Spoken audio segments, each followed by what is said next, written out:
জামাত ইসলামী বাংলাদেশের রাজনীতিতে একটি আলোচিত নাম। দলটির বিরুদ্ধে বাংলাদেশের স্বাধীনতা যুদ্ধের সময় বিরোধী ও বিতর্কিত ভূমিকার অভিযোগ আছে। অনেকদিন ধরে দলটির নিবন্ধন এবং দলীয় প্রতীক দাঁড়িপাল্লা নিয়ে চলছিল আইনি ও রাজনৈতিক টানাপোড়েন। তবে 1 জুন দলটি নিবন্ধন ফেরানোর পথ করে দিয়েছেন দেশটির সর্বোচ্চ আদালত। কিন্তু তাদের প্রতীক দাঁড়িপাল্লা থাকবে কিনা সেই প্রশ্নের মীমাংসা এখনো বাকি। প্রশ্ন উঠেছে, নিবন্ধন ফিরে পেলেও তারা কি তাদের সেই পুরনো প্রতীক দাঁড়িপাল্লা ফেরত পাবে? আদালত বলেছেন, জামাতের দলীয় প্রতীক হিসেবে দাঁড়িপাল্লা ব্যবহারের বিষয়ে সিদ্ধান্ত নেবে ইসি। কিন্তু এই মুহূর্তে যে আইন আছে, সেই আইন অনুযায়ী নির্বাচন কমিশনের পক্ষে দাঁড়িপাল্লা প্রতীকটি কোনো দলকে বরাদ্দ দেওয়া সম্ভব নয়। ফলে দলীয় নিবন্ধনের বিষয়ে শুরু হলো প্রতীকের বিষয়টি আইনগত জটিলতায় ঝুলিয়ে থাকছে। আর এতে সাম্প্রতিক রাজনৈতিক পরিস্থিতিতে সরকার আরো কিছু ফায়দা নিতে পারে কিনা এমন আশঙ্কাও দেখা দিয়েছে। বিস্তারিত জানতে চলুন যাওয়া যাক বিশ্লেষণে। আপিল বিভাগ বাংলাদেশ জামাত ইসলামের নিবন্ধন সংক্রান্ত একটি গুরুত্বপূর্ণ রায় দিয়েছেন। এই রায় হাইকোর্টের আগের একটি রায় বাতিল করে দেওয়া হয়েছে। সে রায়টি ছিল 2013 সালের 1 আগস্টের। তখন হাইকোর্টের 3 সদস্যের বেঞ্চ সংখ্যাগরিষ্ঠ মতের ভিত্তিতে জামাতের নিবন্ধন অবৈধ ঘোষণা করেছিলেন। 1 জুন আপিল বিভাগ বলেছেন, রুল অ্যাবসলিউট বা যথাযথ ঘোষণা করে হাইকোর্ট যে রায় দিয়েছিলেন তা ন্যায়সঙ্গত হয়নি। তাই 2013 সালের ওই রায় ও আদেশ বাতিল করা হয়েছে। এই রায়ের ফলে জামাতের নিবন্ধন নির্বাচন কমিশনে বহাল রইল। নির্বাচন কমিশনের আইনজীবী তৌহিদুল ইসলামও প্রথম আলোকে দেওয়া প্রতিক্রিয়ায় একথা নিশ্চিত করেছেন। তিনি বলেছেন, আপিল বিভাগের রায়ের ফলে রাজনৈতিক দল হিসেবে জামাতকে ইসির দেওয়া নিবন্ধন বহাল রইল। এই রায়ের তাৎক্ষণিক প্রতিক্রিয়ায় জামাতের আমির শফিকুর রহমান শুকরিয়া আদায় করেছেন। আদালত রায়ে বলেছেন, দলটির ক্ষেত্রে পেন্ডিং বা অনিষ্পন্ন গঠনতন্ত্র ও রেজিস্ট্রেশন ইস্যু এবং অন্য কোনো ইস্যু যদি থেকে থাকে তার সাংবিধানিক ম্যান্ডেট পুরোপুরি প্রয়োগ করে নিষ্পত্তি করতে নির্বাচন কমিশনকে নির্দেশ দেওয়া হলো। জামাতের আইনজীবী মোহাম্মদ শিশির মনির বলেছেন, এখানে অন্য ইস্যু বলতে প্রতীক বোঝানো হয়েছে। অর্থাৎ আপিল বিভাগ নিবন্ধন ফিরিয়ে দিয়েছেন, কিন্তু প্রতীকের বিষয়টি সমাধানের ভার দিয়েছেন নির্বাচন কমিশনের উপর। জামাতের নিবন্ধনের চেয়েও সম্ভবত এখন বেশি আলোচিত হচ্ছে তাদের দলীয় প্রতীক দাঁড়িপাল্লার বিষয়টি। আপিল বিভাগ নিবন্ধন ফিরিয়ে দিলেও প্রতীকের বিষয়ে সরাসরি কোনো নির্দেশনা না দিয়ে সিদ্ধান্ত নির্বাচন কমিশনের উপর ছেড়ে দেওয়ার এই সংকট তৈরি হয়েছে। জামাত দীর্ঘদিন ধরে এই দাঁড়িপাল্লা প্রতীকে নির্বাচন করে আসছে, যদিও রাজনৈতিক বিশ্লেষকরা বলছেন দাঁড়িপাল্লা প্রতীক নিয়ে জামাতের সংকট এই প্রথম নয়। 1986 সালের 3য় জাতীয় সংসদ নির্বাচনের আগে জামাত দলীয় প্রতীক হিসেবে দাঁড়িপাল্লা বরাদ্দের আবেদন করেছিল এবং তৎকালীন নির্বাচন কমিশন এটি বরাদ্দ দেয়। রাজনৈতিক বিশ্লেষকরা বলছেন, 1986 সালেও এই প্রতীক নিয়ে বিতর্ক তৈরি হয়েছিল, কিন্তু তখন ইসি এটি বহাল রেখেছিল। জামাত তখন দাবি করেছিল এটি তাদের অনেক পুরনো প্রতীক, জানিয়ে তারা 1970 সালেও ভোট করেছিল। 2008 সালে নিবন্ধনের সময়ও জামাতকে এই প্রতীক দেওয়া হয়েছিল। তবে 2016 সালে দাঁড়িপাল্লা প্রতীক নিয়ে একটি বড় পরিবর্তন আসে।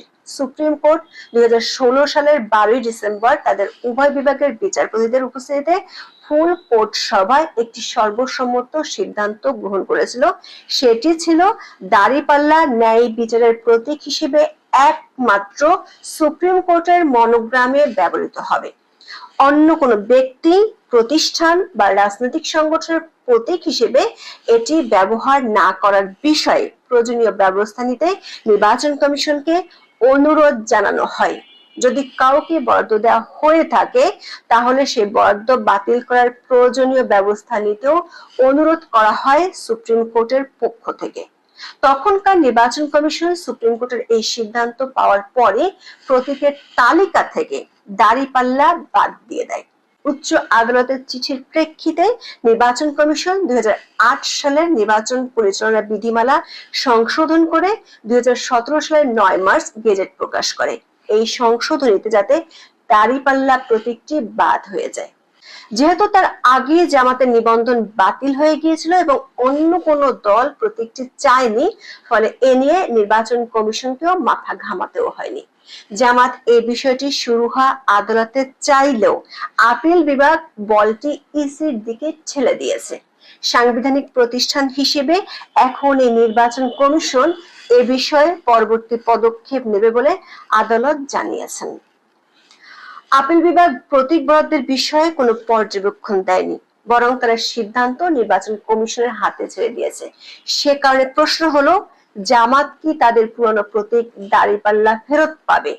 আর যদি পায় তবে তার প্রক্রিয়া কি হবে?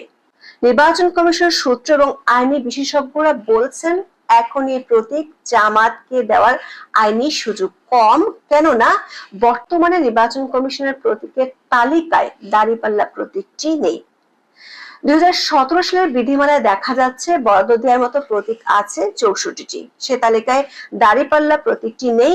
ইসিতে বর্তমানে নিবন্ধিত 50টি দলের বিপরীতে 50টি এবং স্বতন্ত্র প্রার্থীদের জন্য 25টি প্রতীক সংরক্ষিত আছে, কিন্তু সেখানে কোথাও দাঁড়িপাল্লা প্রতীক উল্লেখ নেই। প্রতীকটি ফেরত পেতে হলে নির্বাচন কমিশনকে বিধিমালায় সংশোধন এনে দাঁড়িপাল্লা প্রতীকটিকে প্রতীকের তালিকায় অন্তর্ভুক্ত করতে হবে।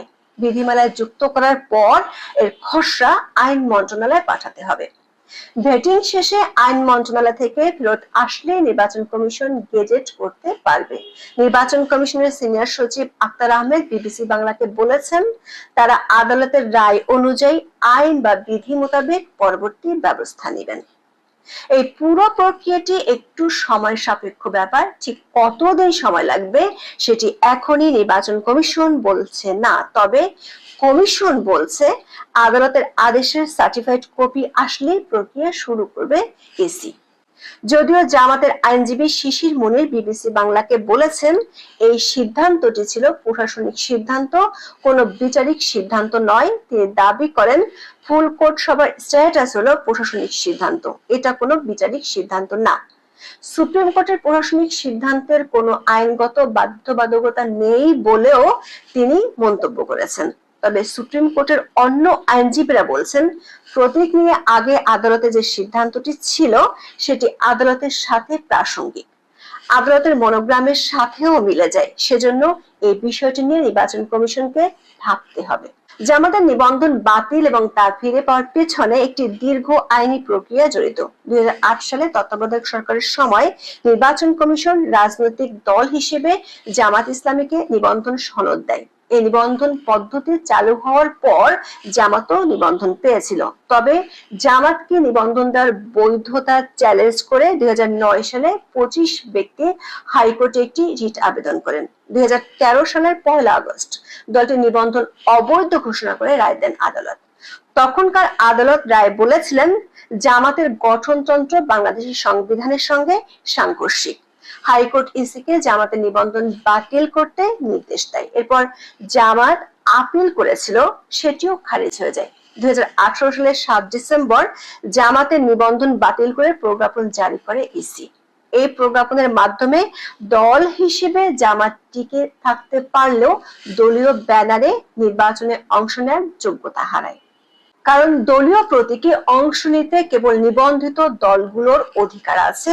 এখন নিবন্ধন ফিরে পাওয়ার ফলে জামাত 3টি সংসদ নির্বাচনের পর এবার দলীয় ব্যানারে ভোট করার সুযোগ পেল। 2013 সালে নিবন্ধন বাতিলের পর তারা দলীয় ব্যানারে নির্বাচনে অংশ নিতে পারেনি। 2018 সালের নির্বাচনে তাদের নেতাদের বিএনপির প্রতীকে অংশ নিতে হয়েছে।